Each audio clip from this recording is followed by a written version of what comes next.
What's good, everybody? Welcome back to my YouTube. It's your boy Drew going back with another review of Solo Leveling. Let's get into it.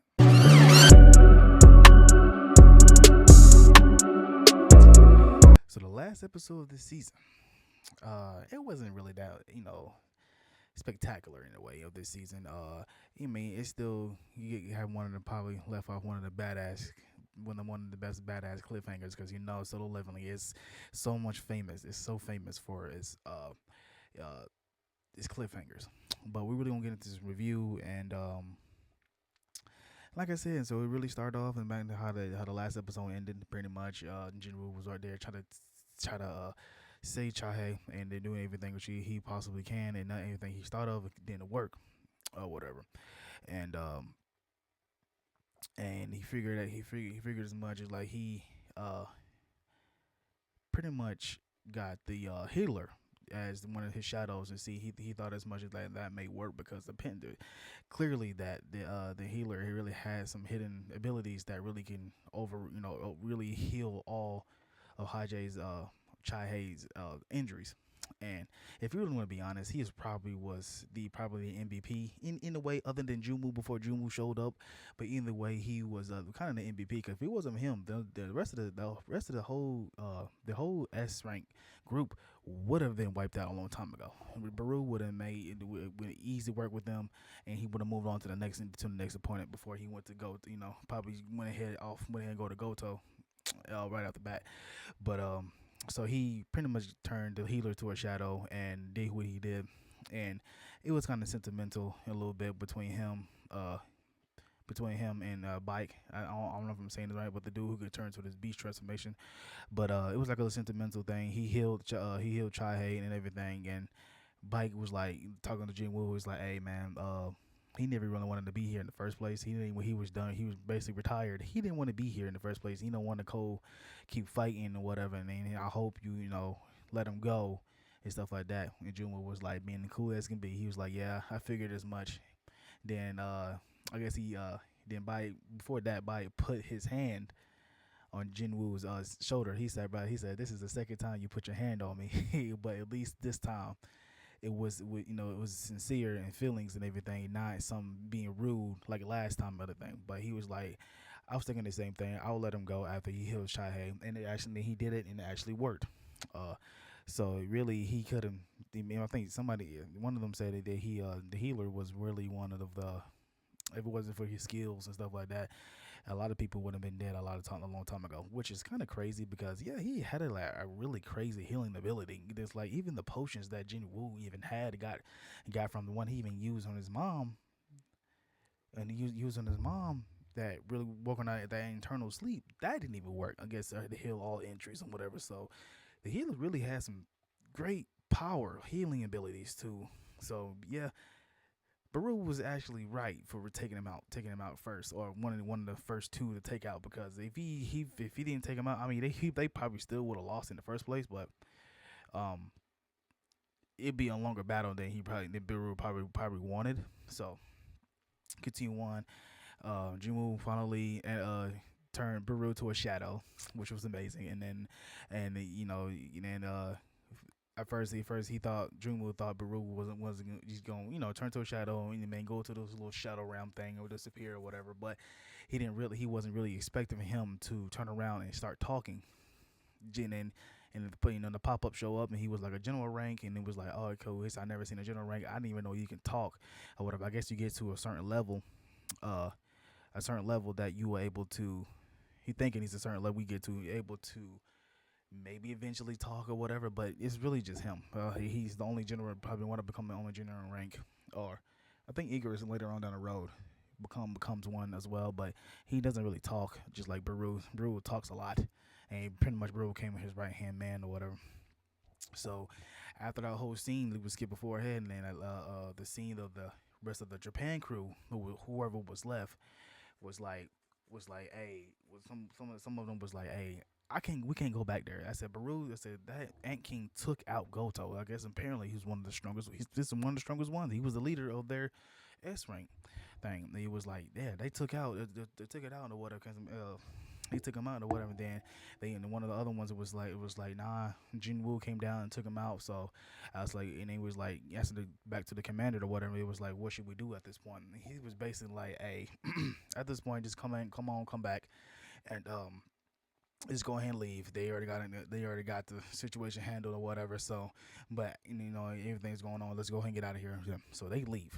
So after Baru's death and everything like that, when I think he got turned to a shadow, all the other ants, it was still a bunch of like thousands of ants were still around, and they went on a whole freeze. I guess they had no leader, no queen, no king. It was like they didn't want on a warpath, so they were still picking off. They were still, going running a rampage, going against other adventurers, and they were still handling their own or whatever. Even got to a point it was like they got to some other to land, and there was hunters there. They was going there, was like, hey, we're not gonna give up. We're gonna keep fighting and stuff like that. We're gonna get into it until everything's done. So they was going around, ants going around doing this. All the other hunters was from the boats or from the other, on the, actually not from the actual Juju Island, but like the other mainland or whatever. They was going through this stuff. It was like a quick little scene of a international. I think it was the one of the international heroes. They didn't say his name, but he's international, who are the dual wielding swords or dual wielding daggers, in the way, if you will. And then he's an S rank and what, but I guess he was like an international rank. So it's like an S rank, I guess, in your area or your country. Then it's like an international rank, or that's like above that. So that's like an overall, like universal or international, like I said, international rank, or whatever. You're even much even stronger. So, and of course, Jinwoo most likely being eventually going to be international rank. Of course he is. It's Jinwoo. But then they go back to the crew. Jinwoo, all the rest of the crew, everybody got healed up. Chae is still knocked out. Um, but they all had got a helicopter coming down, and they all ran to the helicopter and stuff like that. And anybody was like, and some of them was like, should we stay, help, and whatever. And he was like, nah, Jin was probably better this way. And Junwoo got it. He was, we don't understand or whatever now. He's like, let him do it, let him finish what he got to do. Then behind that, then go back to Jinwoo. He was over there, doing his thing, fighting against the ants and whatever and stuff like that. And everybody tried to escape. He's doing like, so he's gonna try to fight the father and whatever case may be and stuff like that. And basically Baru was like, hey, give me your order. Basically be like, give me your order, let me do my thing, this or whatever, I'll do whatever. He said, you sure you would kill your own kind? He's like, bro, whatever enemies in front of you, whatever you want me to kill, let me go. So Baru, Jinwoo sent Baru off. He's like, hey, go take care of all the other ants, around the surrounding areas, and protect everybody else or whatever, cause whatever. So got to a point, some of the ants was pushing against the other hunters, not the S rankers, but the other hunters, and some of them was about to die. Some of them were scared and doing like this and this, but then Baru showed up, zip, zap, zip, then going around taking all of them out, and with the quickness and hurry. Everybody was kind of scared because like it's not the Ant King that basically, I don't want to say started all this, but who was taking other people out or whatever, but he was on Jinwoo's side. Now this is now he's a shadow, doing all the things and whatever. Now the X ranking crew is still not out of like harm's way, so they trying to leave. They're trying to leave, and the dude, what was the other dude? It was what was the other dude? It wasn't the slinger. He wasn't it.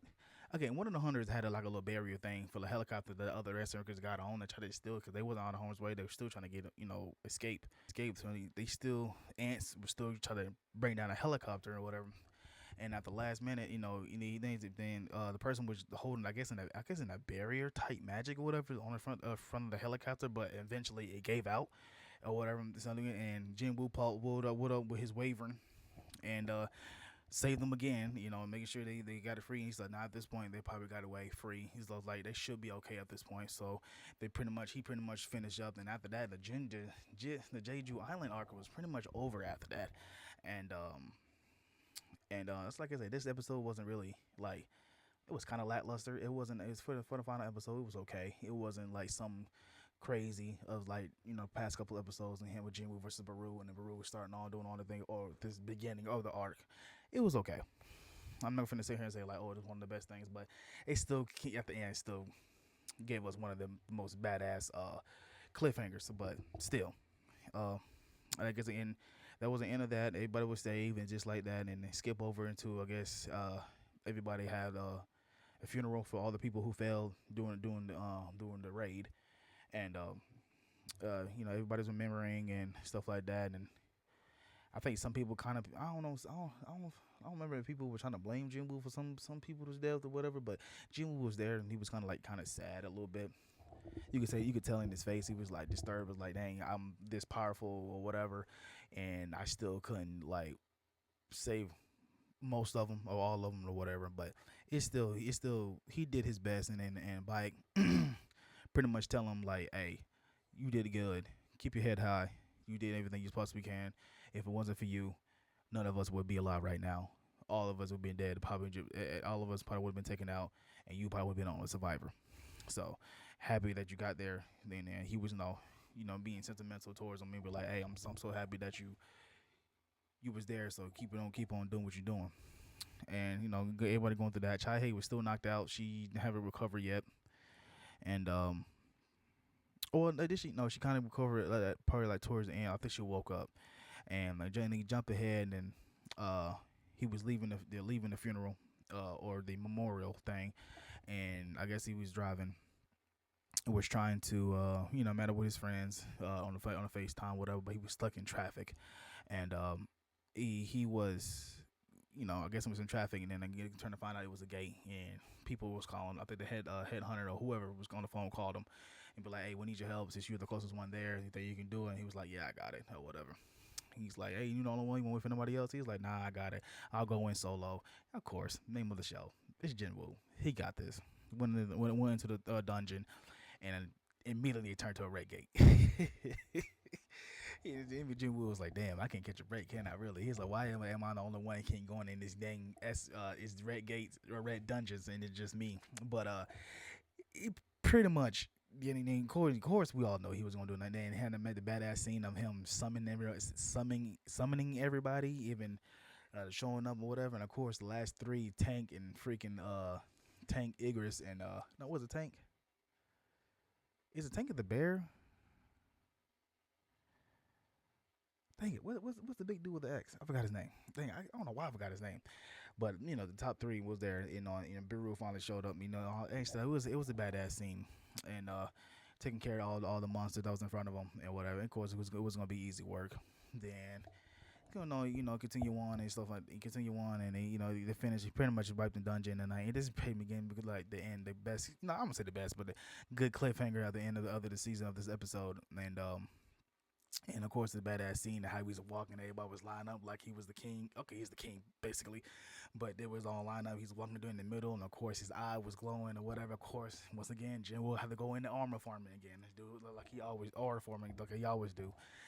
But it was, like I said, it wasn't that crazy of an episode, but it was a good end to the season. And I can't wait to see when they continue on with the of course. I don't want to spoil anything, but what's going to happen? It's going to happen like later on in probably the next season, and I'm excited for it. See what's to come because more to come. And I was so excited to see Baru, but it's gonna like from beyond this, it's going to be get even crazier with his dad coming. Gonna be more involved with the. I guess I could say this a little bit for guys who haven't read. It's more monarchs and then just him. He's getting more powerful. You can tell by his shadows and become really going from blue at the end. It came from blue to purple, and I guess that shows that how much stronger he got. He's getting from blue to purple, and he's gonna get beyond that even more powers. I can't wait for you to see, man. Some more stuff to can't wait to see. I don't want to spoil anything, but stay tuned. I'm pretty sure everybody gonna stay tuned because it's gonna be crazy for the next episode. But not next episode, but the next season. But uh, but that's really it, man. Like I said, that was the end of the good show. The end of the season. That was a good season. Uh, they really gave me all. It really gave me all whatever. It gave me everything that I was hoping for to see in this season, and there were certain parts that it kind of skipped, which I realized like earlier today that I realized there are certain things they skip from the actual comic, which I'm kind of mad about because it kind of really made it kind of put more, I don't want to say emphasis, but it put more depth in the story of Jinwoo's like powers, abilities, or whatever. In case whatever, but I'll probably go through that something later on and explain what certain things they skipped in this season that should have stayed, and it would have been more impactful into the season to the audience, like to us and whatever. But I digress. But overall, the season was great. I can't wait for the next season. That's really it. Leave a like, comment, subscribe. Um, Let me know down below what was your best part of the season or best episode of the season. Who was your favorite shadow, anything like that. I see y'all later. I see you in the next one. Peace.